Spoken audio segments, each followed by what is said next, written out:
बांग्लादेशी हिंदुओं को झेलना पड़ा हिंसा। इस्कॉन मंदिर में हुई आगजनी। पुजारियों ने इस्कॉन मंदिर हिंसा का बताया सच। 5 अगस्त 2024 ये तारीख बांग्लादेश के इतिहास में दर्ज हो चुकी है। ये वो दिन था जब शेख हसीना दोपहर तक बांग्लादेश की पीएम थी, लेकिन दोपहर आते आते उन्होंने इस्तीफा देकर देश छोड़ दिया और फिर शुरू हुआ हिंसा का फाइनल राउंड। और इस हिंसा की सबसे ज्यादा मार झेली बांग्लादेशी हिंदुओं ने।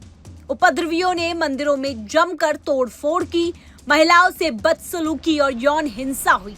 हिंदुओं ने डर के साए में वो वक्त निकाला। मेहरपुर में तो इस्कॉन मंदिर में तोड़फोड़ के बाद आग के हवाले कर दिया गया। अब मंदिर में तोड़फोड़ की घटना पर बयान आया है।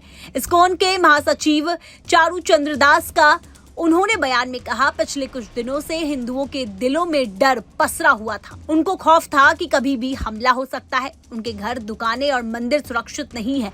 ये इस वजह से था क्योंकि उपद्रवियों ने उनके घरों के अलावा हिंदू नेताओं तक को निशाना बनाया।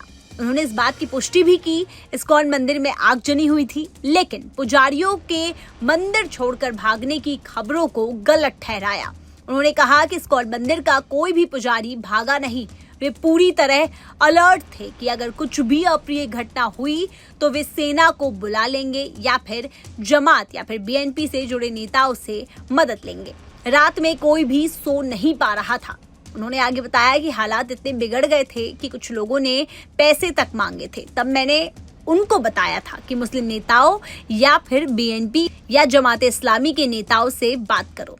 जब सवाल पूछा गया कि मौजूदा दौर में ढाका के हालात कैसे हैं, तो उन्होंने कहा कि चीजें पटरी पर लौट रही है। अल्पसंख्यक और बहुसंख्यक लोगों के बीच सब ठीक है।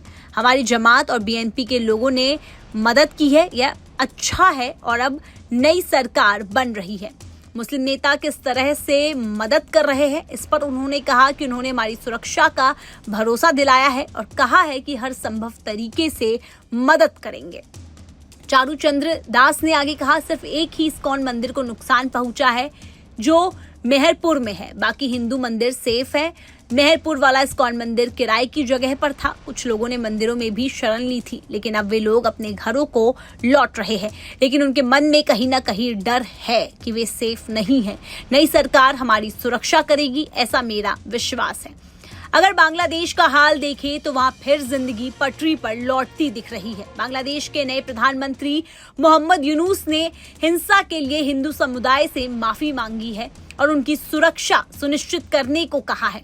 हाल की झड़पों पर नजर डालें तो पुलिस फोर्स के कम से कम 42 जवान मारे गए हैं और 500 से ज्यादा पुलिस वाले घायल हुए हैं। उनका अस्पताल में इलाज चल रहा है। करीब 24 से ज्यादा पुलिसकर्मी अभी भी इलाज करा रहे हैं। बांग्लादेश में पिछले हफ्ते हसीना सरकार के गिरने के बाद हुई हिंसा की घटनाओं में 230 से ज्यादा लोगों की मौत हो चुकी है, जबकि जुलाई से लेकर अब तक 560 लोग मारे जा चुके हैं। बांग्लादेश की सभी अपडेट्स जानने के लिए बने रहिए न्यूज स्टेट्स के साथ।